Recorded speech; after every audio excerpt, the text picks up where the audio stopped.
So here and welcome back to Unacademy MH Board Scholars। तो देखो यार, channel पे पहली बार आए होंगे या चैनल को अभी तक सब्सक्राइब नहीं किया होगा तो क्या कर रहे हो यार, पहले तो चैनल को सब्सक्राइब करो, बेल आइकन को हिट कर दो क्योंकि आपको दीदी की सारी नोटिफिकेशंस पानी है ना। सो नोटिफिकेशन बेल को ऑन कर दो। और देखो यार, आज ग्रामर का सेशन नहीं है, आज चैप्टर का सेशन है। यानी कि क्या, आज मैं लाई हूँ आपके लिए टेक्स्ट बुक का इंटरफेस और टेक्स्ट बुक का जो फर्स्ट हमारी पोयम है स्टैंडर्ड 10th की, आज हम वो सीखेंगे। बताओ कौन सी है फर्स्ट पोयम। इंग्लिश पर ना किसी का ध्यान नहीं है भाई, किसी का भी नहीं। अब देखो हमारे पास इतना बड़ा सिलेबस है, इतना बड़ा सिलेबस कवर करना है, थोड़ा तो ध्यान देना पड़ेगा। यूनिट 1 में सबसे पहला क्या है, where the mind is without fear, जहाँ हमारा दिमाग बिना डर के होता है। ऐसा कहा है, कहीं नहीं है, पर वो हमें पढ़ना है। ठीक है, okay. Where the mind is without fear किसने लिखी थी? सर रविंद्रनाथ टैगोर जी ने लिखी थी। ठीक है, देखो उनके बारे में कुछ इंफॉर्मेशन दी गई है जो कि हमें पता होनी चाहिए। तो चलो पहले तो ये इंफॉर्मेशन पढ़ते हैं। देखो यहाँ पे रविंद्रनाथ टैगोर 1861 टू 1941, ये उनका क्या है, लाइफ स्पैन है। क्या लाइफ स्पैन उनका? 1861 टू 1941, अच्छा लाइफ स्पैन था यार। Was the author of Gitanjali and its profoundly sensitive, fresh and beautiful verse. He became the first non-European to win Nobel Prize in Literature in 1930। किसके author थे ये? गीतांजलि के author थे। ठीक है, इन्होंने क्या लिखी? गीतांजलि लिखी। और इन्हें पहला ये फर्स्ट नॉन यूरोपियन थे, यानी कि जो यूरोप से नहीं है, जो कि यूरोप के बाहर से है, ऐसे ये पहले इंसान थे जिन्हें कि क्या मिला? नोबेल प्राइज मिला। नोबेल प्राइज किस में मिला उन्हें? लिटरेचर में मिला। और वो प्राइज कब मिला? 1913 में मिला। कब मिला? 1913 में। ये वाली बातें याद रखनी, ये जनरल नॉलेज की बातें हैं और ऑब्जेक्टिव्स में आपको बोर्ड्स में, प्रीलिम्स में, जो कि एग्जाम्स आपके लाइफ की बहुत इंपॉर्टेंट एग्जाम्स होती है, उसमें आपको पूछी जाती है। सो ये बातें याद रखना। This poem is one of his vastly read and discussed poem. ये जो एक पोएम है, where the mind is without fear, ये पोएम उनकी एक सबसे ज्यादा फेमस और बहुत मानी गई पोएम है, जिन्हें बहुत लोगों ने पढ़ा और पढ़ाया है। Okay, it was originally composed in Bengali and later he himself translated it into English। सबसे पहले उन्होंने ये पोयम खुद की मातृभाषा में, यानी कि वो जो उनकी जो मदर टंग थी उसमें लिखा, यानी कि बंगाली में लिखी। और उसी के बाद रविंद्रनाथ टैगोर जी सर ने ही उसी पोयम को खुद से ही इंग्लिश में ट्रांसलेट किया। इंग्लिश में ट्रांसलेट क्यों किया? क्योंकि बाकी के लोगों को भी तो पढ़ते आने चाहिए ना भाई, सबको थोड़ी बंगाली आती है। हमारे महाराष्ट्र लोगों को क्या होता? तो उन्होंने क्या किया, उसे इंग्लिश में ट्रांसलेट किया। This poem is from his Nobel prize winning anthology Gitanjali, यानी कि गीतांजलि जो बुक थी, उस बुक में ये पोएम है, उस बुक की पोएम है ये, और वो हम क्या कर रहे हैं, आज पढ़ रहे हैं, आज सीख रहे हैं। Tagore lived during the time when India was ruled by British. Tagore किस जमाने में थे? टैगोर जब ब्रिटिश हमारे इंडिया पर रूल कर रहे थे, उस जमाने के टैगोर थे। ये देखो 1941 तक ही थे भाई। हमें फ्रीडम कब मिला था? हमें फ्रीडम मिला था 1947 में। उसके पहले ही टैगोर जी चल बसे। ठीक है, उसके पहले उनका निधन हो चुका। तो टैगोर ने कब वो जिंदगी जिया उन्होंने? जब हमारी इंडिया, हमारी जो कंट्री थी, वो ब्रिटिश रूल के अंडर थी। In this poem besides political freedom from British, Tagore also appeals call for social, educational and economical freedom for the people of India। इस पोयम के माध्यम से टैगोर ने क्या किया, हमारे देश में जो ब्रिटिश रूल है उससे कैसा फ्रीडम मिलना चाहिए, ये तो उन्होंने व्यक्त किया ही किया, पर उन्होंने ये भी व्यक्त किया, गॉड को ये भी अपील की कि हमारे देश को अच्छी बुद्धि दो, सोशल फ्रीडम दो, एजुकेशनल और इकोनॉमिकल पैसे वाला अच्छा फ्रीडम हमारे लोगों को दो, जो कि कहाँ के हैं? इंडिया के हैं। तो ऐसा कुछ था टैगोर जी का इंट्रोडक्शन। आई होप आप लोगों को इंट्रोडक्शन समझ गया होगा, बिकॉज ये क्वेश्चंस में आता है बच्चा लोग। ठीक है, अब इस पोयम के बारे में आपको कुछ माहिती दू या पोयम बद्दल तुम्हाला काही शॉर्ट मध्ये माहिती दू, ती अशी आहे की बघा, ही पोयम फ्रीडमवर लिहिल्या गेली आहे, आपल्या इंडियाच्या फ्रीडमवर लिहिल्या गेली आहे. या पोयम मध्ये रवींद्रनाथ टागोरनी देवाला अशी मागणी केली आहे की आमचे जे देशातले लोक आहे त्यांना सद्बुद्धी दे, त्यांना फ्रीडम दे, त्यांना खूप चांगलं शिकव, त्यांना त्यांचं गोल एम अचीव करण्यास मदत कर, आणि त्यांचं जे डोकं आहे, जे हेड आहे ते प्राऊडली टाकत राहू दे, कोणासमोर झुकू देऊ नको. ठीक है. So this was the short review of this poem. अब ये पोयम क्या है, इनमें के वर्ड्स का मीनिंग क्या है, ये पोयम कैसे कैसे आगे बढ़ रही है, ये सब हम अब देखते हैं. ठीक है, तो चलो लेट्स स्टार्ट, कर they start. Okay. Where the mind is without fear and the head is held high. ठीक है, जहां पर हमारे सिर पे किसी का भी डर ना हो, मन में किसी का भी डर ना हो, किसी की भी चिंता ना हो, और हमारा जो सिर है वो गर्व से ऊंचा हो. ठीक है. Where knowledge is free, जहाँ जो नॉलेज होता है, जो ज्ञान होता है, वो हर तरफ फ्री हो, मुफ्त मुफ्त मुफ्त, जैसे कि इस चैनल पे आपको मिल रहा है क्वालिटी एजुकेशन फ्री में. ठीक है, वैसे ही वेयर नॉलेज इज फ्री, जहां पर ज्ञान आपको कैसा मिले, फ्री मर मिले. Where the world has not been broken up into fragments, जहाँ हमारा देश, जहाँ हमारा वर्ल्ड, देश नहीं वर्ल्ड, जहाँ हमारा पूरा एंटायर वर्ल्ड फ्रेगमेंट्स में कटा हुआ हो क्या ना, पूरा वर्ल्ड एक तरह, एक फैमिली की तरह रहे. By narrow domestic walls. अब आपको पता है नैरो डोमेस्टिक वॉल्स का मीनिंग क्या होता है? नैरो डोमेस्टिक वॉल्स यानी कि लोगों की छोटी सोच. ठीक है, लोगों की छोटी सोच. अब देखो, हमारे लोगों की सोच अलग है, इंग्लैंड के लोगों की सोच अलग है, जर्मनी के लोगों की सोच अलग है, और एक दूसरे की सोच मिलती नहीं है. इसलिए क्या हो गए है कि एक पूरा जो वर्ल्ड भगवान ने बनाया था उसके फ्रेगमेंट्स हो गए और अलग अलग कंट्रीज में बट गए. राइट. तो अलग अलग कंट्रीज में बट गए. किस चीज की वजह से बटे? क्योंकि हर देश में कोई ना कोई ऐसा इंसान था जिसकी सोच छोटी थी, और उसकी वजह से क्या हुआ, देशों के बीच में झगड़े हुए, जो और एक पूरी एंटायर कंट्री थी, पूरा एंटायर वर्ल्ड था, वो क्या हो गए, अलग अलग हिस्सों में, अलग अलग फ्रेगमेंट्स में बट गए. ठीक है. सो narrow domestic walls, narrow domestic walls यानी कि वर्ड का मीनिंग याद रखना है. नैरो डोमेस्टिक वॉल्स मीन्स, दीदी ने कहा था, जिन लोगों की छोटी सोच होती है. नैरो डोमेस्टिक वॉल्स यानी कि छोटी सोच वाले. ठीक है, छोटी सोच वाले. अंकल जी आपकी सोच नीचे गिर गई है, ओके, वो वाले. Where the world come out, यहाँ पे चल रहा है. ठीक है.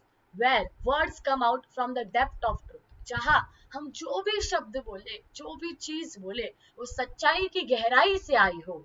यहाँ कोई भी झूठ नहीं बोलना चाहिए. भगवान हमारे देश को एक ऐसा देश बनाओ, मतलब रविंद्रनाथ टैगोर क्या कर रहे हैं, हमारे देश इंडिया, भारत के लिए क्या कर रहे हैं, भगवान के पास प्रे कर रहे हैं. तो वो क्या बोलते हैं, हमारे देश को एक ऐसे हेवन में लेके जाओ जहां पर जो भी इंसान कोई शब्द कहे, जो भी इंसान कोई वाक्य कहे, तो वो वाक्य हो, जो वो शब्द हो, वो सच्चाई की गहराई में से निकले, झूठ में से नहीं. समझ गया यहाँ तक? Okay. Where tireless striving stretches its arm towards perfection, यानी कि जहाँ tireless striving stretches its arm, यानी कि क्या, आपको इतने वर्ड, जो ये जो डार्क है ना, जो ये की बोल्ड है, पहले इसका मीनिंग बताती हूँ. Tireless striving stretches its arm यानी कि क्या, कंटिन्यूअसली मेहनत करना, कंटिन्यूअसली ट्राई करते रहना. कब तक? जब तक आपको परफेक्शन ना मिले, जब तक आपको रिजल्ट ना मिले. ठीक है. ये जो बोल्ड वाला है ना, tireless striving stretches its arm, इसका मीनिंग बता रही हूँ. तब तक ट्राई करते रहना है, तब तक मेहनत करते रहना है, जब तक आपको आपका गोल अचीव ना हो जाए, आपको जो रिजल्ट चाहिए वो रिजल्ट ना दिखे. ओके. सो वे tireless striving stretches its arm towards perfection, यानी कि हमारे देश के लोगों को ऐसा बना दो भगवान कि जब तक उन्हें उनका मन चाहा रिजल्ट ना मिले, जब तक उन्हें मन चाहा परफेक्शन ना मिले, तब तक वो लोग क्या करते रहे, अपने गोल के लिए, अपने एम के लिए मेहनत करते रहे. क्लियर? ये लाइन क्लियर हो गई? अगर क्लियर हो गई होगी तो कमेंट्स में बोला yes yes yes yes yes. Okay. Now next line. Where the clear stream of reason has not lost its way, यानी कि क्या, कि हमारी एक क्लियर एम होता है. ठीक है, जैसे कि मेरा एक क्लियर एम है अभी का, फॉर दिस टाइम, कि आप लोगों को ये पोयम का एक एक शब्द समझना चाहिए, और उसी के लिए मैं क्या कर रही हूँ, ट्राई कर रही हूँ. मैं उसी के लिए क्या कर रही हूँ, ट्राई कर रही हूँ. एक एक शब्द का मीनिंग आपको बार बार अलग अलग एग्जाम्पल्स के साथ समझा रही हूँ. वैसे ही इस लाइन का मीनिंग क्या है, where the clear stream of reason has not lost its way, यानी कि क्या, कि आपका कोई ना कोई एम है. ठीक है. फॉर एग्जाम्पल आप लोग अब पढ़ रहे हो, आप लोग इस चैनल से पढ़ रहे हो, यानी कि आपका एम क्या है, MHT CET क्रैक करना और गवर्नमेंट कॉलेजेस लगाना. तो वो रविंद्रनाथ टैगोर भगवान को क्या बोल रहे हैं, गॉड को क्या बोल रहे हैं कि भगवान ऐसा कुछ चुन दो जिससे कि जो लोगों का एम है वो हमेशा क्लियर रहे, वो बीच में ही धुंधला ना पड़े। यानी कि अगर आपने एक बार फिक्स करा है कि आपको सीईटी देनी है तो आप सीईटी ही दोगे। आपका दोस्त जेडबल दे रहा है तो आप उसके पीछे नहीं भागोगे। आपका दोस्त नीट दे रहा है, लाला लाली नीट दे रहे हैं तो उनके पीछे नहीं जाना है। आपका जो एम है, आपका जो गोल है, उसी पे आप हमेशा क्या रहना चाहिए, क्लियर रहना चाहिए। और आपका जो फोकस है वो कभी भी उसने अपनी रास्ता, उसने अपना डायरेक्शन बदलना चाहिए क्या, नहीं। आपका एम तब तक वैसा की वैसा रहना चाहिए जब तक आपको उसका रिजल्ट ना मिल जाए। अब आपका ये एम कितने सालों तक चलने वाला है, 2 सालों तक, 11th एंड 12th, ठीक है। 11th and 12th। अब जो 10th के बच्चे हैं उन्हें तो सीईटी का इतना कुछ मालूम नहीं होगा, उससे अगले साल मालूम होगा। बट मोस्ट ऑफ द बच्चे जो 11th के हैं उनकी बात कर रही हूँ, ठीक है। तो उनकी बात कर रही हूँ। Then into the dreary desert sand of dead habit. अब इस लाइन का मीनिंग बहुत ज्यादा डीप है। डेड हैबिट यानी कि क्या, पहले तो ये सुनो। डेड हैबिट यानी कि क्या, डेड हैबिट यानी कि बुरी आदतें। बुरी आदतें यानी कि क्या, ये देखो, अच्छी आदतें भी होती है, बुरी आदतें भी होती है। बुरी आदतें ऐसी होती है ना कि हमें वो बुरी लगेगी बट जो वो कर रहा है उसे वो बुरी नहीं लगेगी। सो बुरी आदतें को डिफाइन कैसे किया जाता है, बुरी आदतों को डिफाइन किया जाता है ऐसी चीजें, ऐसी आदतें जिनके वजह से किसी और ह्यूमन बीइंग को, किसी और प्राणी को नुकसान हो रहा हो, ठीक है, उससे हम क्या कहेंगे, बुरी आदत कहेंगे, डेड हैबिट कहेंगे, ठीक है। फॉर एग्जाम्पल, एक इफ फैमिली में कोई इंसान ड्रिंक कर रहा हो, ठीक है, दारू वगैरह पीता हो, तो उसे वो आदत उसे खुद को बुरी नहीं लगती, पर उसकी जो फैमिली उस चीज की वजह से सफर करती है उनके तो लिए वो बुरी हो गई ना। सो ऐसी आदत जिसके वजह से दूसरे इंसानों को तकलीफ हो, ऐसे आदतों को हम क्या बोलेंगे, डेड हैबिट नाम देंगे। क्या नाम देंगे, डेड हैबिट। क्लियर, ठीक है। अब लाइन का मीनिंग समझते हैं। वर्ड समझ गया ना आप लोगों को, या नाम लाइन का meaning. into the dreary desert sand of dead habit यानी कि क्या, ऐसे ऐसे डेजर्ट में लेके जाओ और डेड हैबिट्स को दफना दो जहां से कि ये जो बुरी आदतें हैं वापस कभी आना सके। यानी कि डेजर्ट यानी कि पता है ना आप लोगों को क्या होता है डेजर्ट, रेगिस्तान। ड्रियरी डेजर्ट यानी कि क्या, घना रेगिस्तान, ठीक है। घने रेगिस्तान में लेके जाओ, ठीक है, into the dreary desert of sand of dead habit, और वहां पे क्या करो, इन डेड हैबिट्स को छोड़ दो। ये किसने कहा, सर रविंद्रनाथ टैगोर ने कहा। किसे कहा, भगवान जी को कहा, गॉड को कहा। Where the mind is led forward by thee. क्या आप लोगों को थी का मीनिंग पता है, do you all know the meaning of थी। थी मीन्स गॉड। थी ये वर्ड ग्रीक वर्ड है जो किसे डिनोट करता है, गॉड को डिनोट करता है। अब जब भी हम स्कूल्स में प्रेयर वगैरह करते थे ना, हमारी क्रिश्चियन स्कूल्स थी, कॉन्वेंट क्रिश्चियन स्कूल्स, तो उसमें हमेशा थी वर्ड आता था। तो हमें ये बात पता है कि थी को किससे डिनोट करते हैं, गॉड से डिनोट करते हैं। बट इफ इन केस आपको नहीं पता होगा तो नोट डाउन कर लेना। जो भी मैं मीनिंग्स वगैरह बता रही हूँ ना, तो नोट डाउन करते चलो, चाहे आपके टेक्स्ट बुक्स में कर रहे हो चाहे आपके नोटबुक्स में कर रहे हो, ठीक है। Where the mind is led forward by thee, यानी कि जहां हमारी सोच, हमारा दिमाग, हमारा दिल किसके किसके नक्शे कदम पर चले, भगवान के नक्शे कदम पर चले। किसकी आइडिया से चले, भगवान के आइडिया से चले, राक्षस की आइडिया से ना। Into ever widening thought and action. Ever widening हमेशा के लिए बड़ा हो जाना, खुल जाना। अब सोच हमेशा के लिए बड़ी हो जानी, जैसे कि नैरो डोमेस्टिक वॉल जाने की क्या बोला था, छोटी सोच, क्या बोला था दीदी ने, छोटी सोच। ऐसे ही इनटू एवर वाइंडनिंग यानी कि सोच जो है वो हमेशा के लिए बड़ी हो जाए, हमेशा के लिए लोगों के लिए अच्छी सोचे, और उस अच्छी सोच के वजह से अच्छा थॉट और अच्छा एक्शन निकले। यानी कि जो हम सोच रहे हैं वो हम हमेशा कैसा सोचे, अच्छा सोचे, और हम जो एक्शन ले रहे हैं वो हमेशा कैसे एक्शन ले, अच्छी एक्शन ले। ये किसने कहा, रविंद्रनाथ टैगोर ने कहा भगवान जी को। Last line, into that heaven of freedom my father let my country awake. ऐसे स्वर्ग में लेके जाओ जहां फ्रीडम ही फ्रीडम हो भगवान, और किसे लेके जाओ, मेरे कंट्री को लेके जाओ, और मेरे कंट्री को वहां पे क्या करो, अवेक करो कि ये है असली दुनिया, यहाँ पे है असली सुख, ऐसा करो लोगों, ठीक है। So this was the poem, ठीक है। पोयम हमारी हो चुकी है यहाँ पर खत्म। आप बोलोगे दीदी इतने जल्दी पोयम खत्म, सेशन तो 1-1 घंटे का होता है। तो यार सेशन के लिए मैंने आपके लिए बहुत कुछ लाया है, वो तो हमें अभी करना ही है। बट पहले हमने पोयम समझ ली। पोयम किसने लिखी थी, रविंद्रनाथ टैगोर ने लिखी थी। किसे लिखी थी? भगवान को लिखी थी। क्या डिनोट करते हुए कि जो हमारी कंट्री है उसे हेवन ऑफ फ्रीडम में भेजो, जहाँ पर नॉलेज फ्री हो, नैरो डोमेस्टिक वॉल्स इनके छोटे सोच वाले लोग ना हो, जहाँ पे जो वर्ल्ड है वो फ्रेगमेंट्स में कटा हुआ हो, क्या नहीं, जहाँ पे लोग जो भी बात कर रहे हैं वो सच हो, जो भी सोच रहे हैं वो अच्छा सोचे, जो भी कर रहे हैं वो अच्छा करे, जहाँ पे जिसकी भी बुरी आदतें हैं वो खत्म हो जाए, ऐसे एक हेवन ऑफ फ्रीडम में मेरे देश को ले चलो। ऐसा किसने कहा? रविंद्रनाथ टैगोर ने भगवान को कहा पोयम लिखते हुए। क्लियर सबको? क्लियर सबको? अब देखो एक बात बताना चाहती हूँ, जो पोयम्स होती है, आप बोलोगे दीदी पोयम इतने डीप में क्यों सिखा रहे हो, पोयम इतने डीप में क्यों सिखा रहे हो? आई एम सॉरी, मैंने वो सारा रफ कर दिया, मुझे इरेज बस उतना करना था, बट इट्स ओके, आप लोगों ने कर लिया होगा ना। अगर नहीं कर लिया होगा तो पीछे जाके रिवाइंड करके स्क्रीनशॉट वगैरह निकाल लो, नहीं तो टेलीग्राम ग्रुप को ज्वाइन करो, जिससे क्या होगा कि आपको पीडीएफ मिल जाएगी, नोट्स मिल जाएंगे, ठीक है। अब देखो एक सबसे इम्पोर्टेंट बात दी, आपको बता दी है। क्या है सबसे इम्पोर्टेंट बात? कि आप लोग बोलोगे कि दीदी यार इतना क्यों सिखा रहे हो पोयम में, फटाफट रीड करो, पोयम खत्म यार दीदी, इतनी सी तो पोयम है। तो नहीं, ये जो पोयम्स होती है इनका आपको एग्जाम्स में क्या आता है? एप्रिसिएशन आता है। क्या आता है? एप्रिसिएशन। 9th में तो आया होगा, पर 9th के जो एप्रिसिएशन है वो इजी होते हैं, स्कूल लेवल पे होते हैं, उसमें आपने कैसे भी लैंग्वेज यूज कर ली तो टीचर्स आपको मार्क्स दे देते हैं। पहले ही बहुत स्कूल्स में बताया जाता है कि ये 4-5 पोएम्स इंपॉर्टेंट है, इसमें से आपको क्या आएगी? एप्रिसिएशन आएगा।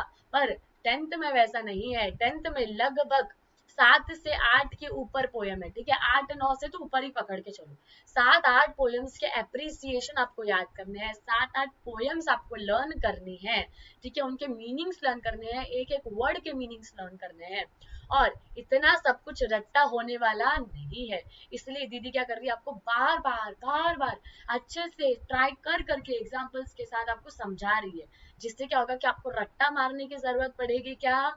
नहीं, आपने बस एक बार पोयम समझ ली, दीदी का वीडियो देखा हुआ था, दीदी का लाइव सेशन में आए हुए थे, आपको पोयम समझ जाएगी कि हाँ यार ये इतनी इजी सी पोयम है, मैं यूं कर लूंगा, ठीक है। इस एप्रिसिएशन के लिए मैं क्या कर रही हूँ, आपको बार बार इतने डीप में पोयम समझा रही हूँ। तो आई होप कि आप लोगों को मेरे एफर्ट्स समझ रहे होंगे और आप लोग भी खुद के लिए वैसे एफर्ट्स लोगे और पोयम अच्छे से रीड कर लोगे, ठीक है। सो देखो यार हमारी पोयम यहाँ पर खत्म हो रही है, हो गई है। अब यहाँ पर हम पढ़ेंगे मीनिंग्स। पहले तो देखो इतने मीनिंग्स आपको दिए गए हैं और उसके बाद आपको इंग्लिश वर्कशॉप दिए, क्योंकि वर्कशॉप हमें सॉल्व करनी है अभी इस लेक्चर में, ठीक है। तो सबसे पहले तो मीनिंग्स देखते हैं। फर्स्ट मीनिंग तो मैंने आपको बता दिया है, बट जस्ट देख लेते हैं। Narrow domestic walls, narrow domestic walls यानी कि दीदी क्या लगता है? छोटी सोच, ठीक है, छोटी सोच। तो छोटी सोच क्या होती है? जो कि रिलीजन के बेस पर होती है, या तू अलग धर्म का है, मैं अलग धर्म का हूँ, हम लोग साथ में नहीं हो सकते, हम लोग दोस्त नहीं हो सकते, ऐसी जो सोचें होती है वो कैसे होती है? ऐसी सोच छोटी होती है। तो ये देखो उन्होंने भी ऐसे ही दिया है, division on the basis of religion, caste, class, colour in societies and between the countries of world, इसे हम क्या कहेंगे? नैरो डोमेस्टिक वॉल कहेंगे। देन टायरलेस स्ट्राइविंग, यानी कि दीदी ने क्या बोला था कि कंटिन्यू एफर्ट लेते रहना तब तक जब तक कि आपको आपका मनचाहा रिजल्ट ना मिले। तो यहाँ पे देखो क्या बताया था, tireless striving equals to continuous effort and struggle, मतलब कंटिन्यूअसली एफर्ट लेना है, कंटिन्यूअसली स्ट्रगल लेना है, कब तक? जब तक आपको आपका मनचाहे रिजल्ट ना मिले, ठीक है। Stretches its arm, stretches its arm यानी कि मैंने आपको बोला था कि परफेक्शन तक, जब तक आप परफेक्शन तक नहीं पहुंचते आपको वो चीज दोहराती रहनी है, आपको आपके गोल पर क्लियर रहना है। तो यहाँ पर भी वही है, देखो एम्स एट अचीविंग अ गोल, यानी कि जो गोल ठहराया हुआ है, आपने गोल ठहराया हुआ है कि आपको 10th में 90% अबव लाना है, तो आपको पूरे साल भर क्या करनी पड़ेगी? उसके लिए मेहनत करनी पड़ेगी। अगर आप एग्जाम के 2 दिन पहले उठोगे और बोलोगे कि मुझे अब 90% लाने, तो वो होने वाला है क्या? नहीं है। आपको अगर आपने कुछ एम करा है, कुछ गोल करा है, तो आपको उसको अचीव करने के लिए आपके आर्म्स जो है वो स्ट्रेच करने पड़ेंगे, आलसीपना छोड़कर मेहनत लेनी पड़ेगी। क्लियर सबको? Okay. Now dead habit, old traditional rituals and customs that are harmful, वही मैंने क्या बोला, डेड हैबिट यानी कि क्या? ऐसी बुरी आदतें जो कि किसी और ह्यूमन बीइंग को परेशान कर रही हो, हार्म कर रही हो, ऐसे हैबिट्स को हम क्या कहेंगे, डेड हैबिट्स। उन्होंने भी यही कहा है कि ऐसे पुराने रिचुअल्स, ऐसी कोई हरकतें जो किसी और को हार्मफुल हो, उन्हें हम क्या कहेंगे, डेड हैबिट ऐसे कहेंगे। ठीक है, समझ गया सबको। Ever widening, now what is ever widening? Ever widening यानी कि दीदी ने आपको कहा था कि आपकी सोच हमेशा के लिए कैसी कर लेनी है, ब्रॉड कर लेनी है, हमेशा के लिए खोल लेनी है, बढ़ा देनी है। तो यहाँ पर भी वही लिखा है, देखो, forever broadening one's outlook, यानी कि हमारा जो देखने का नजरिया है, सोचने का नजरिया है, कि हम सोचते कि चार लोग क्या कहेंगे, इस सारी चीजों से ऊपर उठकर जो हम नई बात सीखते हैं, जो हम ब्रॉड चीजें सीखते हैं, नई चीजें सीखते हैं, उसे हम क्या कहेंगे, एवर वाइडनिंग कहेंगे। क्या कहेंगे, एवर वाइडनिंग। ओके, एक मिनट रुक जाओ, मैं पानी पीती हूँ, देन हम ये लेते हैं हेवन ऑफ फ्रीडम। तब तक आप लोग रीड कर दो।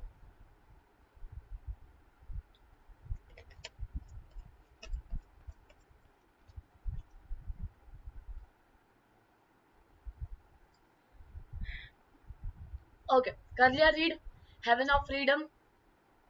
What is habit of freedom? Condition of total freedom of good thoughts, good words and good deeds while respecting those of others. यानी कि heaven of freedom क्या होता है? Heaven of freedom, freedom में आप लिख सकते हो, like poem में से आपको जो भी समझा है ना, वो भी आप लिख सकते हो, अदरवाइज आप सेम ये भी लिख सकते हो। हेवन ऑफ फ्रीडम यानी कि क्या, जहाँ पर नॉलेज टोटली फ्री होगा, जहाँ पे गुड थॉट्स होंगे। गुड डीड्स यानी कि क्या, गुड डीड्स यानी कि क्या, डीड्स यानी मीनिंग होता है डीड्स का। बहुत बच्चे मुझे पता है जिन्हें डीड वर्ड्स का मीनिंग नहीं पता। डीड्स, डीड्स यानी कि कर्म, डीड्स यानी कि कर्म, जिसके अच्छे कर्म उसे गुड डीड्स बोलते हैं, जिसके बुरे कर्म बुरे कर्म उन्हें बैड डीड्स कहते हैं। ठीक है, ऐसे हेवन ऑफ फ्रीडम में लेके जाओ जहां पर सब तरफ अच्छे थॉट्स होंगे, अच्छे शब्द होंगे और अच्छे कर्म होंगे, और हम एक दूसरे को क्या करेंगे, वहां रिस्पेक्ट करेंगे। ऐसे हेवन ऑफ फ्रीडम में हमें लेके जाओ भगवान जी। ऐसे किसने कहा, रविंद्रनाथ टैगोर ने। किसे कहा, भगवान को कहा, गॉड को कहा, थी को कहा, किससे भी नाम ले लो, भगवान एक, नाम अनेक। Okay, now English workshop. अब इंग्लिश वर्कशॉप ये आपको ना, मुझे पता है कि मोस्ट ऑफ द स्कूल्स में, क्योंकि जब मैं भी स्कूल में थी 10th स्टैंडर्ड में थी, हमें नहीं दिया था, तो मोस्ट ऑफ द स्कूल्स में इंग्लिश वर्कशॉप जो है वो सॉल्व नहीं कराते। बट ये जो इंग्लिश वर्कशॉप है ना, आप लोग बोलोगे दीदी करके भी फायदा नहीं, पर जब ये पैसेज में आते हैं ना पोएम्स, तो देखो मैं आपको बता देती हूँ, ठीक है, एक बात बताती हूँ कि पोएम दो टाइप में आता है। तो इसमें पोएट्री सेक्शन आता है बोर्ड्स में, ठीक है। एक में क्या आता है, एप्रिसिएशन आता है, एक में एप्रिसिएशन, जो मैंने आपको पीछे बताया, ठीक है, यहाँ पे बताया एप्रिसिएशन, उसमें क्या क्या आता है मैंने आपको बता दिया, ठीक है। और एक आता है पैसेज में आती है पोयम, ठीक है, आपको पोयम पूरी लिख करके दी जाएगी, सीन होगी या अनसीन होगी, दोनों में से एक होगी, ठीक है। पैसेज में पोयम लिख के दी जाएगी, और फिर ना आपको उस पर ऐसे एक्टिविटीज देंगे। अगर आपने ये सॉल्व नहीं किया होगा ना, तो आपको एक्टिविटीज नहीं समझेंगे कि उधर कैसे सॉल्व करनी है, क्योंकि अगर अनसीन पोयम आ गई, अनसीन पोयम आ गई और आपको पता ही नहीं कि एक्टिविटी सॉल्व कैसे करनी है, तो आपके 5-10 मार्क उधर ही चल जाएंगे, and we can afford that, we can afford that. तो हमें क्या करना है, पैसेज यानी कि जो वर्कशॉप्स है वो हमें सॉल्व करनी, ठीक है। In your notebook write down the lines from the poem as the proof of the poem, यानी कि जो लाइंस उन्होंने दी गई है, इनका मीनिंग कौन सा है, कौन सी लाइन इनका मीनिंग बता रही है, हमें बताना, ठीक है। अब आप नोटबुक में लिखते चलना। Tagore wishes for a nation where the mind people are truthful, people are truthful, ऐसे कौन सा इसमें से ये है कि लाइन है जो कि पीपल आर ट्रूथफुल को बताएगी, राइट, ये वाली लाइन, एक सेकेंड, ये वाली लाइन ना, एक second, where the words come from the depth of the truth, depth of the truth मतलब जो भी आप बोलोगे वो कहाँ से आएगी, सच्चाई की गहराई से आएगी, ऐसा इसका मीनिंग है फर्स्ट वाले का। तो हमने वो लिख देंगे, ठीक है, हमने वो लिख देंगे। यहाँ पे ऐसे लाइंस देखो, ये देखो मैंने आंसर्स लाए, ये देखो फर्स्ट क्या है, Tagore wishes for a nation where the people are truthful, यानी कि पीपल कैसा सच हो, तो ये लाइन वही मीनिंग बता रही है, तो हमने ये लाइन और इस लाइन को मैच कर दिया। Okay, second, the poet would like everyone to work hard to reach their goal and long run to reach perfection, यानी कि क्या, tireless striving stretches its arm towards perfection। ये देखो यहाँ पे perfection perfection वर्ड आ गया है, उससे भी आप समझ सकते हो गोल आ गया है। हमें भी पता है कि दीदी ने बोला था अगर गोल एम करना है तो हमें क्या करना पड़ेगा, tireless striving यानी कि क्या, कंटिन्यूअस एफर्ट लेने पड़ेंगे। So this words, this line matches this meaning, तो हमने क्या कर दिया, उन दोनों को मैच कर दिया, उसका आंसर लिख दिया। समझ रहा है सबको, ठीक है। ऊपर जो लाइन दी गई है उसे पढ़कर जो आपको मीनिंग समझ में आ रहा है पोयम में, वैसा ही मीनिंग कौन सा लाइन का है वो हमें लिखना है। Okay, clear. Now See, the poet wishes that everyone in his country hold his head high, hold his head high in dignity, यानी कि जहाँ पर सबका जो सिर हो वो प्राउडली ऊपर हो, ठीक है। तो where the mind is without fear and the head is held high, यही आएगी हमारी लाइन। किसको, ये देखो, head high, held high, ठीक है। so held, he's held high, head high, तो सेम आ गए। तो हमने क्या कर दिया, इन दोनों को मैच कर दिया। आई होप आप लोगों को समझ रहा होगा कि ऊपर के लाइंस के जो मीनिंग निकल रहे हैं, इन लाइंस का जो मीनिंग निकल रहा है, ठीक है, उसी वही मीनिंग किनका है, इन लाइंस का है। तो सेम मीनिंग वाले लाइंस क्या कर रहे हैं, हम साथ में लिख रहे हैं। क्लियर है ना? Okay. 4, the poet dreams of a nation where knowledge should be free to all, where knowledge is free. तो ये दो लिख दिया, मतलब पोएट ऐसा नेशन का ड्रीम कर रहे हैं जहाँ पे नॉलेज क्या हो, सबको फ्री हो। और लाइन क्या है इसकी, where knowledge is free. Okay, आप बार बार एक्सप्लेन करने की जरूरत नहीं, मैंने बहुत अच्छे से पहले ही आप लोगों को एक्सप्लेन कर दिया है, right? Okay, next, the poem is a prayer, the poem is a prayer. इसकी लाइन बोलो आप लोग, इसकी लाइन बोलो, where the mind is led forward. Prayer, prayer यानी कि क्या, प्रेयर यानी कि भगवान को की जा रही है, भगवान यानी कि गॉड, ठीक है, गॉड को की जा रही है। फिर हमें ऐसी लाइंस देखनी है जिनमें गॉड का क्या हुआ हो, उपचार हुआ हो। अब थी यानी कि देखो गॉड पहले ही बताया था, तो आपने ये भी लिखा तो मार्क्स मिल जाएगा। और फादर, फादर यानी कि भी कौन, गॉड। ऐसा इंसान जो हमें प्रोटेक्ट करता है उसे हम क्या बोलते हैं, फादर। और भगवान भी तो हमें सब सारी बुरी चीजें उसे प्रोटेक्ट करता है, तो फादर एंड थी, ठीक है। देखो, फादर, थी, इन दोनों का मीनिंग सेम है। क्या है मीनिंग, गॉड, भगवान, ठीक है। तो ये दोनों लाइंस क्या कर रही है, गॉड को डिनोट कर रही है, इसीलिए ई का आंसर 2 इसमें आता है। आप कौन सा भी एक लिख दोगे तभी भी आपको मार्क्स मिल जाएंगे। Clear? Okay, second question, second question is that read the columns carefully. कैसे पढ़ना है कॉलम्स को, carefully, and match the expressions with their meanings. और एक्सप्रेशंस को क्या करना है, अपने मीनिंग्स के साथ मैच करना है। क्या करना है, मैच करना है, ठीक है। The head is held high, बोलो अब इसका, the head is held high क्या होगा, ठीक है। जिसका सिर गर्व से ऊंचा हो, डिग्निटी से ऊंचा हो, उसका आंसर क्या होगा, बताओ जल्दी। फर्स्ट का आंसर, सेकंड का आंसर, थर्ड का आंसर, चलो बताओ आपको आंसर्स, बताओ आपका answers. The head is held high, यानी कि ऐसा इंसान जिसके पास बहुत ज्यादा सेल्फ रिस्पेक्ट हो और जो क्या कर रहा हो, अपने आप को प्राउडली पोजेस कर रहा हो कि मैं प्राउड हूँ मेरे कंट्री का, मेरे देश के लिए, खुद के लिए और अपने देश बंधुओं के लिए, ठीक है। बोर्ड्स मॉडल एक्टिविटी शीट, यानी कि क्या है, बोर्ड्स में आ चुका है, ठीक है, बोर्ड्स में आ चुका है।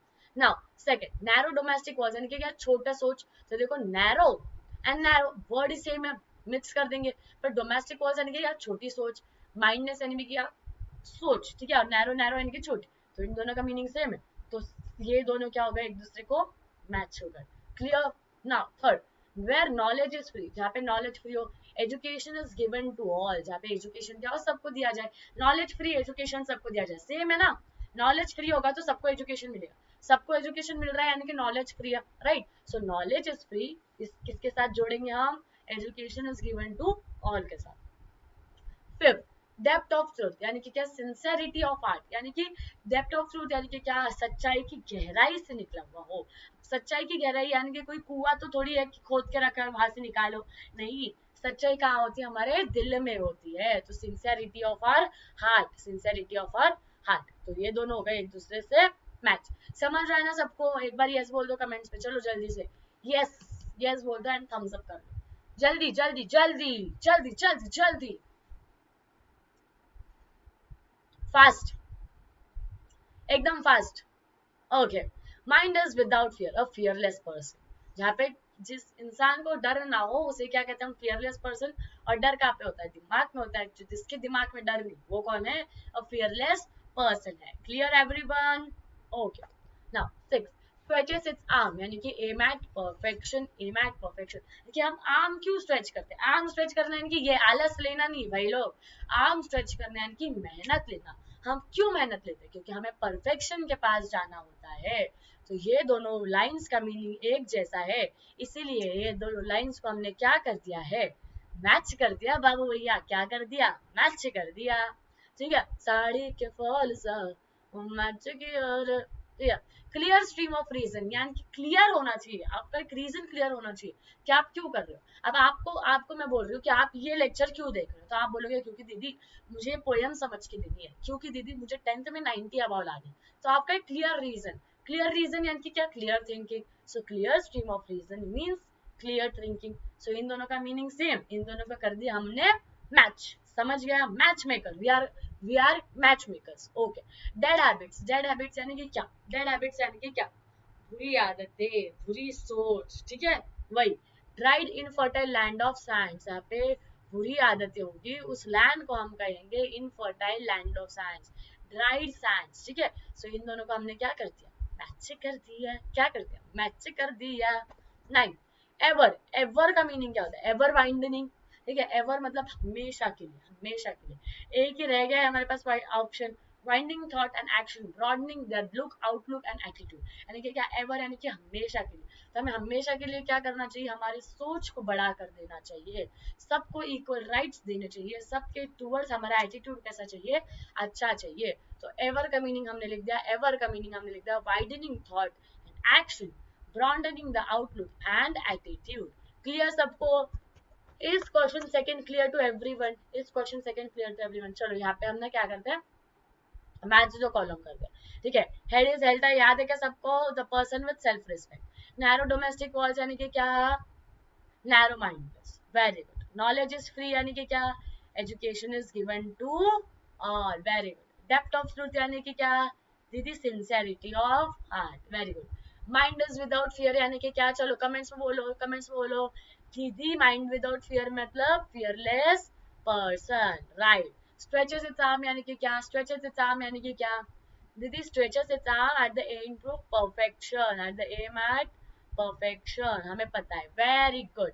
क्लियर स्ट्रीम ऑफ रीजन यानी कि क्या, क्लियर स्ट्रीम ऑफ रीजन बताओ जल्दी से दीदी। क्लियर स्ट्रीम ऑफ रीजन यानी कि क्लियर थिंकिंग, यानी कि clear thinking, very good. Dead habits यानी कि क्या, डेड हैबिट्स यानी कि क्या, broadening dried up in fertile land of sand, land of sand.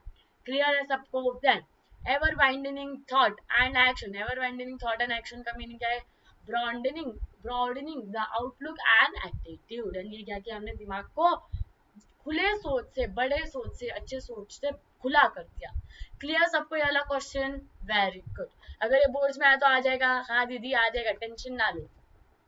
Okay, now question third, answer the following question in your own words, खुद के words में answer करो। चलो मैं बैठती हूँ, आप खुद से जवाब दे दो। आप बोलोगे यार दीदी क्या मजाक कर रहे हो, ऐसा थोड़ी होता है, चलो ना साथ में करते हैं। हाँ हाँ करते हैं, चलो साथ में पढ़ाई करते हैं। How is the world broken into fragments, first question, ठीक है, आंसर देखते हैं। First question is how the world broken into segment, मतलब वर्ल्ड कैसे हमारा टुकड़ों में टूट चुका, बट गया।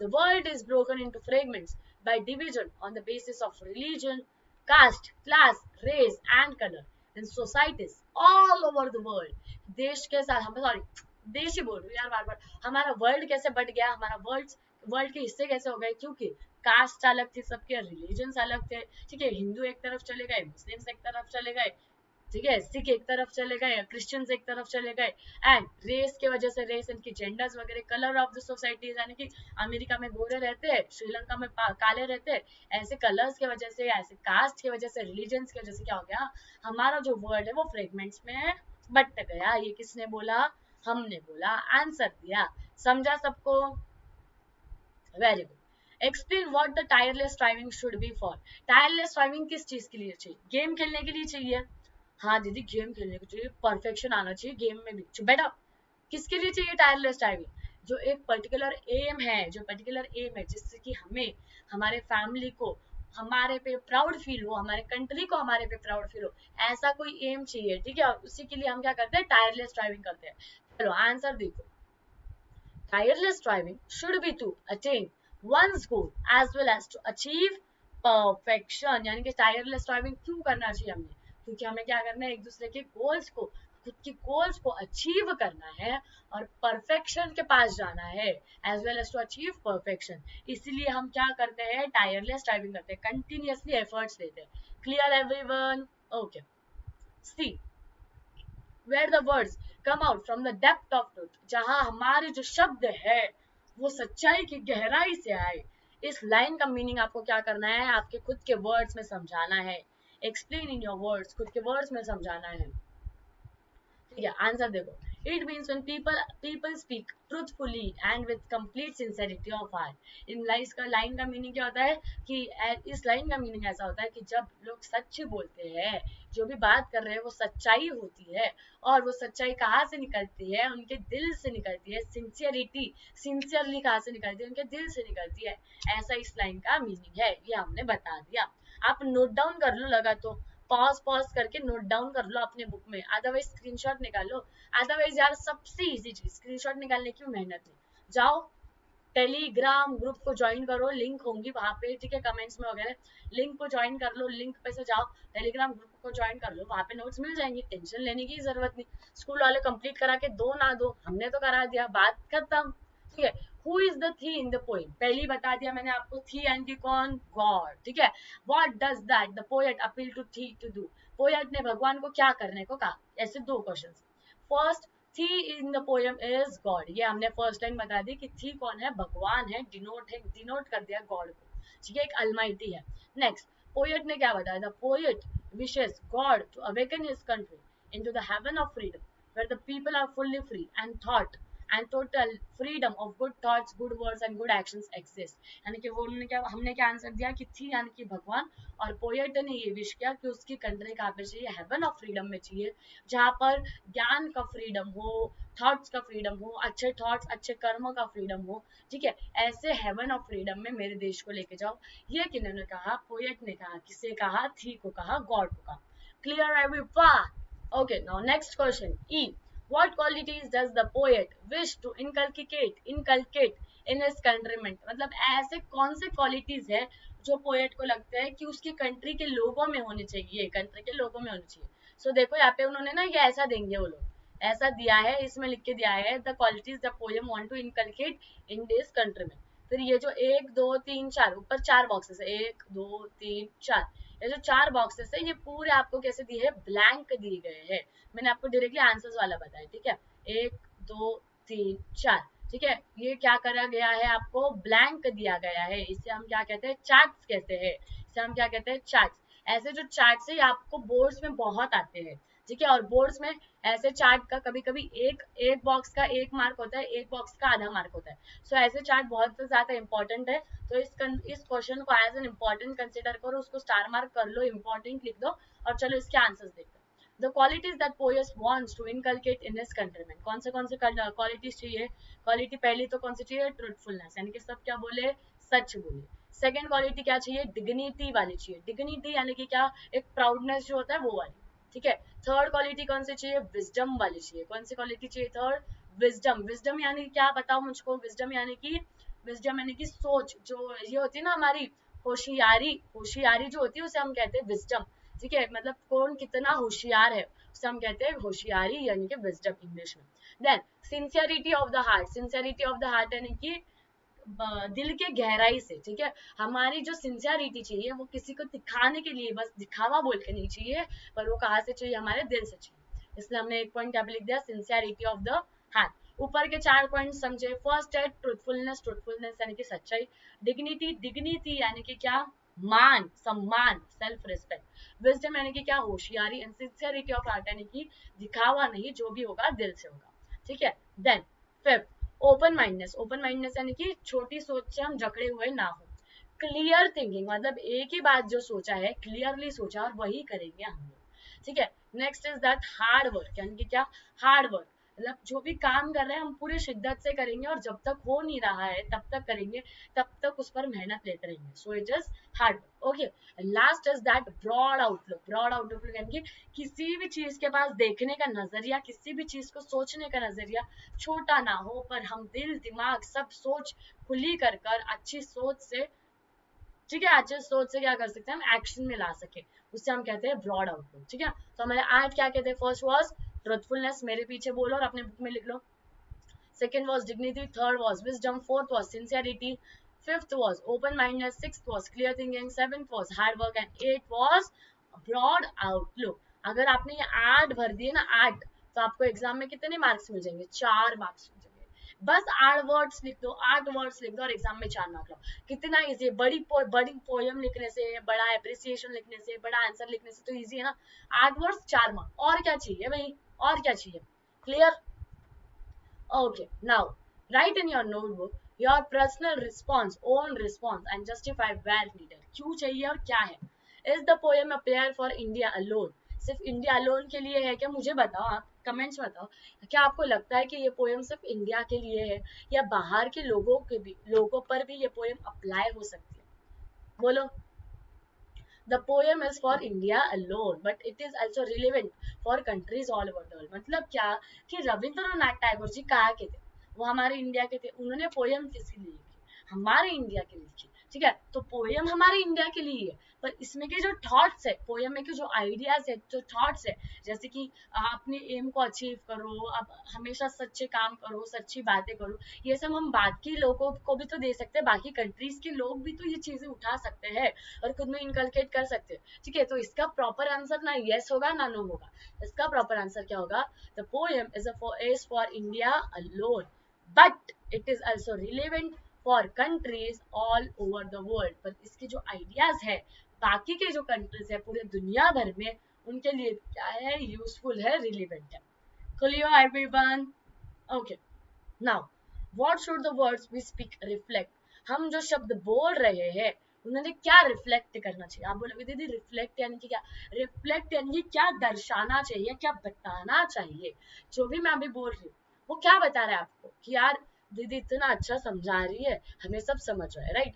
आपको अगर मैं पूछूं कि आप कौन सा स्टैंडर्ड में, तो आप क्या बोलोगे दीदी मैं 10th स्टैंडर्ड में हूँ, तो आपके वर्ड से मुझे क्या दिखेगी, सच्चाई दिखेगी, क्योंकि आप सच बोल रहे हो ना, आप 10th स्टैंडर्ड से हो। वैसे ही आपन जो भी वर्ड्स बोलेंगे उससे क्या रिफ्लेक्ट होना चाहिए, सिंसियरिटी एंड ट्रूथफुलनेस। क्या रिफ्लेक्ट होना चाहिए, सिंसियरिटी एंड ट्रूथफुलनेस। ये देखो यहाँ पे दिया, the words we speak should reflect our sincerity and truthfulness. यानी कि जो भी हम बोल रहे हैं वो क्या क्या बताना चाहिए, उन्होंने हमारी सिंसियरिटी बताना चाहिए और ट्रूथफुलनेस बताना चाहिए। Clear everyone. Okay, see what should people keep on winding. मतलब पीपल ने, लोग है, उन्होंने बार बार क्या वाइंड करना चाहिए, कि बड़ा क्या होना चाहिए, मतलब लाइक सोच बड़ी होनी चाहिए या सोच छोटी होनी चाहिए। How can it be done, people should keep on winding their attitude and outlook. यानी देखने का नजरिया और सोचने का तरीका, ये हमेशा लोगों ने क्या करना चाहिए, बदलते टाइम के साथ बदलना चाहिए। यानी कि अगर टाइम बदल रहा है, लोग आगे बढ़ रहे हैं, तो हमें हमारी सोच भी आगे बढ़ानी चाहिए। यानी कि क्या, अभी भी अगर आप बोलोगे आपके बहन को या आपके घर में कोई भी लड़की हो, उसे बोलोगे कि तू रोज साड़ी ही पहनना है और तूने इतना पल्लू रखना है, तो क्या वो चलने वाला है, नहीं नहीं। अब टाइम बदल चुका है, टाइम के साथ सोच और देखने का नजरिया हमें क्या करना पड़ेगा, बदलना पड़ेगा। ठीक है, how can it be done, अब ये कैसे हो सकता है। This can be done by getting rid of prejudices, traveling to different places and through education। ये कैसे हो सकता है, अगर आप बाहर के देशों में, बाहर की जगहों पे ट्रैवल करो, तो आपको समझेगा कि यार हम कितने बैकवर्ड हैं, लोग कितना आगे पहुंच चुके हैं, ये हमें पता लगेगा। और किसके थ्रू पता लगेगा, सबसे अच्छी सोच हमारी किसकी वजह से होती है, एजुकेशन के वजह से। एजुकेशन की वजह से हमें ये पता लगता है कि यार क्या सही है क्या गलत है। ठीक है, तो क्या लोगों ने क्या बाइंडिंग करना चाहिए, हमेशा लोगों ने अपना सोचने का तरीका और देखने का नजरिया हमेशा बदलता रहना चाहिए। और ये कैसे हो सकता है, ट्रैवलिंग टू डिफरेंट प्लेसेस से हो सकता है, अदरवाइज एजुकेशन के थ्रू हो सकता है। Clear now. Okay, from what darkness of night should our nation awake. ऐसी कौन सी डार्कनेस, ऐसे कौन से रात में से हमारे देश ने उठना चाहिए, और कौन से सुबह के सूरज में हमारा देश की सोच निखरनी चाहिए, ये उन्होंने पूछा। ठीक है, तो आंसर देखो, our nation should be awaken from the darkness of prejudices, division of society, old traditions, rituals, and customs that are harmful, discrimination in imparting knowledge, insincerity, untruthfulness, fear, and lack of self-confidence, self-respect and self-confidence। ठीक है, तो ये देखो इतनी सारी चीजों से हमें क्या करना है, आगे बढ़ना है। सबसे पहले तो कौन सी चीज से आगे बढ़ना है, जो कि हम सोसाइटी का डिवीजन करते हैं, कि यार तू ये है तू उधर जा, मैं ये हूँ मैं अलग रहूंगा, हम दोनों साथ में नहीं आ सकते। ऐसे जो डिविजन होते हैं वो हमें छोड़ने चाहिए। Okay, then old traditional rituals यानी कि पहले देखो सती प्रथा होती थी, सती प्रथा, तो ये हार्मफुल थी, तो हमने इसे क्या कर दिया, बंद कर दिया। वैसे ही अभी भी कोई ऐसी प्रथाएं चल रही है, ऐसे कोई रिचुअल्स चल रहे हैं जो कि अच्छी नहीं है और जो कि क्या है, बहुत ही ज्यादा हार्मफुल है। जैसे कि अगर हम बात करें तो अभी भी जो है बाल विवाह चल रहे हैं राजस्थान वगैरह में, अभी भी छोटे बच्चों की शादियां वगैरह बहुत कम हो गई है, but still it is going on. तो ऐसी जो प्रथाएं है, ओल्ड ट्रेडिशनल रिचुअल्स है, तो जो कि हमारे ह्यूमैनिज्म के लिए, ह्यूमैनिटी के लिए हार्मफुल है, हमें उन्हें क्या करना चाहिए, बंद कर देना चाहिए। ऐसा लेके फेंक के लॉक की चाबी कहीं तो दूर फेंक देनी चाहिए। Okay, discrimination in imparting knowledge, imparting knowledge, यानी कि तू तू बड़े घर का है, यानी कि तू अमीर है तो मैं तुझको ही नॉलेज दूंगा, तू अमीर घर का नहीं है तो मैं तुझको नॉलेज दूंगा नहीं। ऐसी जो डिस्क्रिमिनेशंस है, ये हमें क्या कर देने चाहिए, बंद कर देने चाहिए। इनसिंसियरिटी, यानी कि हमारे दिल से जो सच है वही निकलना चाहिए। हमारे दिल में कभी किसी के लिए कड़वाहट, कभी किसी के लिए नफरत, ये नहीं चाहिए। हमेशा हमारे दिल में क्या चाहिए, सबके लिए प्यार चाहिए। ठीक है। अनट्रूथफुलनेस, अनट्रूथफुलनेस यानी कि झूठ। हमारी जो देश है, हमारा जो देश है, इसमें झूठ चाहिए क्या, नहीं। हमारा जो देश के हर एक इंसान है, हर एक बच्चा है, हर एक बड़े लोग है, ठीक है, सबके पास, सबके मुंह में से क्या निकलना चाहिए, बस सच निकलना चाहिए। फिर वो कड़वा हो या अच्छा हो, पर वो क्या होना चाहिए, सच होना चाहिए। फियर, फियर यानी कि डर, डर भी हमारे देश में से निकल जाना चाहिए। And lack of self respect, यानी कि क्या, कि बहुत बार ऐसी कुछ चीजें हो जाती है कि उन चीजों को रखने के लिए हम हमारा सेल्फ रिस्पेक्ट खो देते हैं, सेल्फ रिस्पेक्ट खो देते हैं। पर हमने हमारा सेल्फ रिस्पेक्ट कभी खोना चाहिए क्या, नहीं खोना चाहिए। So this everything should be, ये सारी चीजों से हमारा देश जो है, from this everything our nation should be awaken. Okay, इन सारी चीजों से बाहर निकल के आना चाहिए। किसने, हमारे देश ने। हमारा देश यानी कि कौन, India, India. Okay, E, E, What attributes of Rabindranath Tagore does the poem reflect? मतलब ये पोयम जो है, इन्होंने रविंद्रनाथ टैगोर के बारे में हमें क्या बताया। इस पोयम ने हमें बताया कि रविंद्रनाथ टैगोर जी जो है, इनको अपने देश के लिए, देश के प्रति, अपने देश के लोगों के प्रति बहुत ही ज्यादा प्यार था, और इनकी क्लियर सोच थी, क्लियर आउटलुक था, इनका एक क्लियर एटीट्यूड था कि यार जो भी करना चाहिए वो सच्चाई के थ्रू करना चाहिए और हार्डवर्क के थ्रू करते रहना चाहिए। चलो देखते हैं answer. The poem reflects Rabindranath Tagore patriotism and love for his countrymen. Patriotism यानी कि देशभक्ति। ये पोएम हमें बताती है कि रविंद्रनाथ टैगोर की देशभक्ति कैसी थी और उनका अपने लोगों के लिए काम कैसा था, प्यार कैसा था। ठीक है। हिज क्लियर थिंकिंग, उनकी क्लियर सोच थी, वो भी हमें इससे दिखाई देती है। हिज ब्रॉड आउटलुक, यानी कि उस जमाने में 1941 के पहले उन्होंने ये पोएम लिखी थी। ठीक है। उस जमाने में भी उनकी सोच इतनी बड़ी थी, इतनी अच्छी थी, जो कि अभी के लोगों के भी नहीं है। तो आप सोचो कि उनका, हमें इससे क्या पता चलता है, ब्रॉड आउटलुक पता चलता है, उनका एटीट्यूड पता चलता है कि कितना अच्छा था, और ये पता चलता है कि वो कितने ज्यादा हार्ड वर्किंग थे, ये भी पता चलता है। समझ गया। अट्रीब्यूट्स यानी कि क्वालिटीज, अट्रीब्यूट्स यानी कि क्वालिटीज। मीनिंग लिख के दे दूं, आप नोटबुक में लिख लो।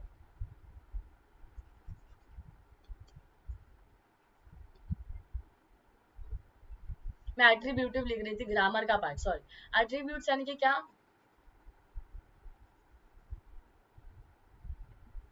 क्वालिटीज। एट्रीब्यूट्स यानी कि क्या, क्वालिटीज।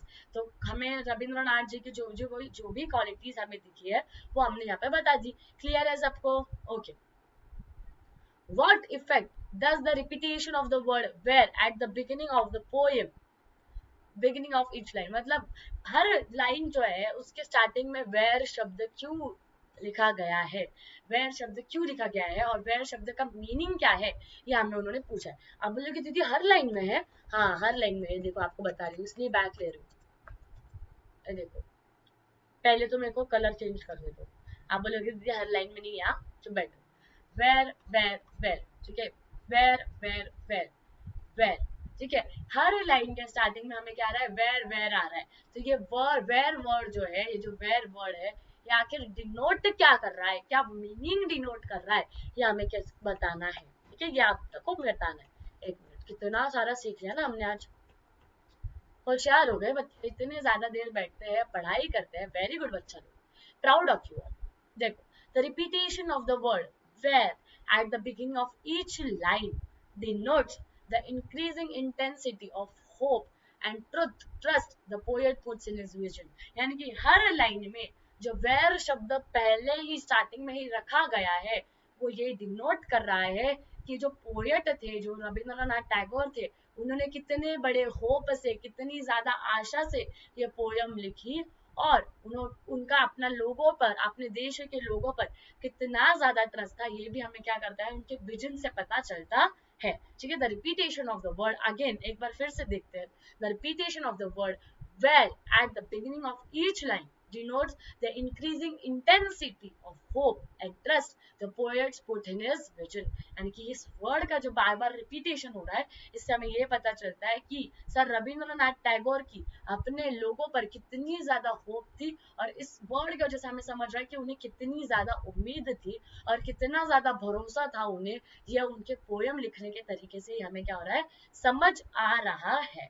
क्लियर? ओके, तो देखो I guess this will be the last question आज के लिए, और फिफ्थ क्वेश्चन से हम नेक्स्ट सेक्शन में करेंगे। ठीक है, क्योंकि फिफ्थ के बाद 10th क्वेश्चन तक है, बहुत सारा है, और टाइम लिमिट बचा है बस 10 मिनट का। ठीक है, 10 से 15 मिनट का, तो आई गेस बस एक क्वेश्चन होगा, जितने होंगे उतने कर लेते हैं। ठीक है, अभी तक के सब समझे ना? मेरे को ये बताओ, अभी तक के सब समझे ना? आप बोलोगे हाँ दीदी समझ गए, मतलब वैसे नहीं समझे है, नहीं समझे मुझको अच्छे कमेंट्स बताओ, जो पॉइंट नहीं समझा होगा फिर मैं वो फिर से लेती हूँ। ठीक है, मैं वो वापस लेती हूँ, मुझे 1 मिनट कमेंट्स बताओ, तब तक मैं पानी पीती हूँ। ठीक है, कमेंट्स बता दो।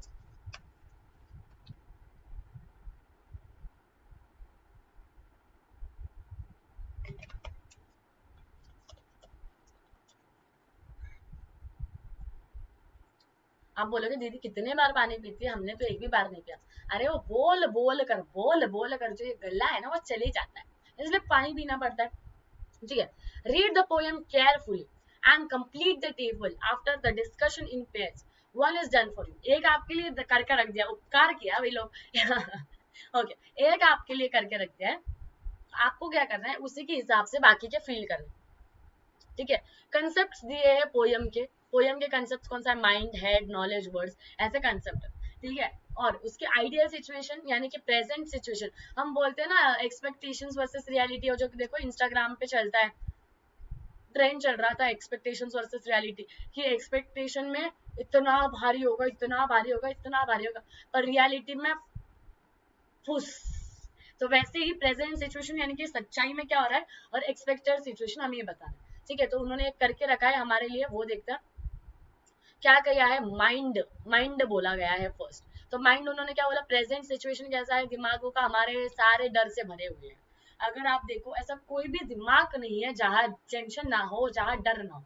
अगर आप मेरे पास आओगे तो मुझे भी किन बातों का टेंशन होगा, किन बातों का डर होगा मेरे दिमाग में।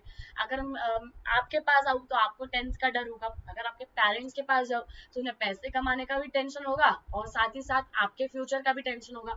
अगर मैं किसी और के पास जाऊँ तो सबको अपने अपने टेंशन होंगे। ठीक है, तो ये है हमारी प्रेजेंट सिचुएशन, जो कि है रियलिटी, जो कि क्या है, रियलिटी, रियलिटी। ठीक है, बट हमें आप क्या देखनी, एक्सपेक्टेशंस देखनी। एक्सपेक्टेशंस हमारी क्या है, फियरलेस में, पर ये हो सकता है क्या, नहीं हो सकता।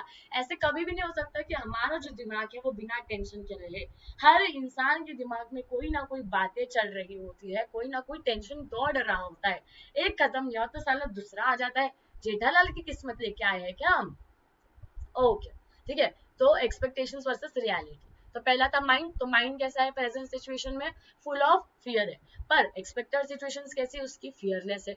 दूसरा है हमारा हेड, तो यहाँ पे देखो आपके लिए आंसर्स ले, second is our head. Head कैसे है, हमारे थक गए हैं और नीचे झुक गए हैं, हम लोगों के सामने झुक जाते हैं। जैसे कि एम्प्लॉयज की अगर मैं बात करूं तो वो कैसे होते हैं, अपने बॉस के सामने झुक जाते हैं। ठीक है, अगर हमारी बात करूं तो हम पेरेंट्स के सामने झुक जाते हैं, पेरेंट्स की बात करूं तो वो किसी के सामने हमारे लिए झुक जाते हैं। जैसे टीचर्स कंप्लेन कर रही हो, कुछ होता हो तो टीचर्स के सामने झुक जा रहे हैं। ठीक है, तो हेड जो है वो प्रेजेंट सिचुएशन में कैसे है, झुके हुए हैं, नीचे झुके हुए हैं। पर एक्सपेक्टेड क्या है कि हमारा जो सिर है वो गर्व से हमेशा ऊंचा रहे, पर वैसा है क्या रियलिटी में, नहीं है। Then third that is knowledge. Knowledge क्या है, knowledge is the privilege of a select minority. यानी कि नॉलेज जो है वो अभी किन किन लोगों के पास है, यानी कि बहुत कम लोगों के पास है। यानी कि क्या, 100% लोग हैं हमारे पास, ठीक है, रेड कलर नहीं दिखेगा इतने अच्छे से, ओके। 100% लोगों में से बहुत कम लोगों को नॉलेज मिलता है। फॉर एग्जाम्पल अगर मैं बात करूँ आपके 100%, तो इसमें से गरीब लोग इतने हैं, गरीब बच्चे इतने हैं जिन्हें इंग्लिश मीडियम में तक पढ़ाई नहीं मिलती। ऐसी लड़कियां हैं, आज भी ऐसी बहुत सारी लड़कियां हैं जिन्हें इंग्लिश मीडियम में पढ़ाया नहीं जाता, पर जिनके भाइयों को इंग्लिश मीडियम में पढ़ाया जाता है, ठीक है।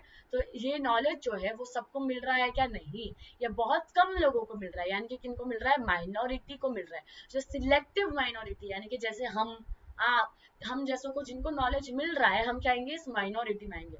पर जिन बच्चों को काम करना पड़ता है, फैक्ट्रीज में जाके काम करना पड़ता है, होटल्स में जाके काम करना पड़ता है, टेबल साफ करने पड़ते हैं, ऐसे लोगों को नॉलेज मिल रही है क्या? नहीं मिल रही। ये हमारी प्रेजेंट सिचुएशन है। पर हमारी एक्सपेक्टेड सिचुएशन क्या है कि नॉलेज सबको मिल रहा होगा और सबके लिए कैसा होगा? फ्री होगा। अब मेरे को आप बोलो कि एक बच्चा है जिसके घर पे बिल्कुल भी पैसा नहीं है, वो क्या कर रहा है?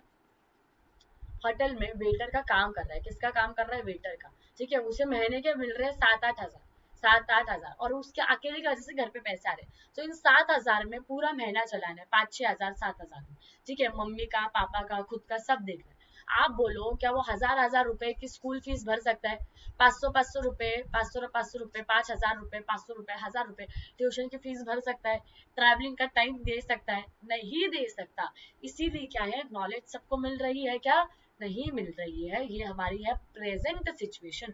पर एक्सपेक्टेड सिचुएशन क्या है कि नॉलेज सबके लिए फ्री होगी, नॉलेज हर जगह कैसी होगी? फ्री होगी। जैसे कि इस चैनल पे आपको मिल रही है फ्रीली, ठीक है, और सबके लिए कैसी होगी? अवेलेबल होगी। क्लियर है यहाँ तक? Now fourth, words. फोर्थ मतलब वर्ड्स। अभी क्या हमारे प्रेजेंट सिचुएशन के वर्ड्स कैसे? इनसिक्योर है, इनसिंसियर है, यानी कि हम जो भी बोलते हैं वो क्या बोलते हैं? हम झूठ। अगर हमें किसी दोस्त ने पूछा एग्जाम के एक दिन पहले, यार तेरी पढ़ाई हो चुकी है क्या? तो हमें क्या लगता है कि यार अगर मैंने इसे बता दिया कि मेरी सारी पढ़ाई हो चुकी है, तो ये क्या करेगा? ज्यादा पढ़ाई कर लेगा और मुझसे आगे निकल जाएगा। तो हम उसे क्या कि यार नहीं यार, मेरी तो कुछ भी पढ़ाई नहीं। तो हम यहाँ पे क्या बोल रहे हैं? झूठ बोल रहे हैं। अगर हमारे मम्मी पापा ने हमें पूछा कि बच्चे बेटा पेपर कैसा गया, तो हम क्या बोलते हैं? अच्छा गया। पर रिजल्ट हमारा कैसा लगता है? बुरा लगता है। तो हम क्या बोल रहे हैं? झूठ बोल रहे हैं, इनसिंसियर वर्ड्स यूज कर रहे हैं। पर हमारी एक्सपेक्टेशंस कैसी है कि वर्ड्स कैसे यूज हो? ट्रुथफुल यूज हो, सिंसियर यूज हो।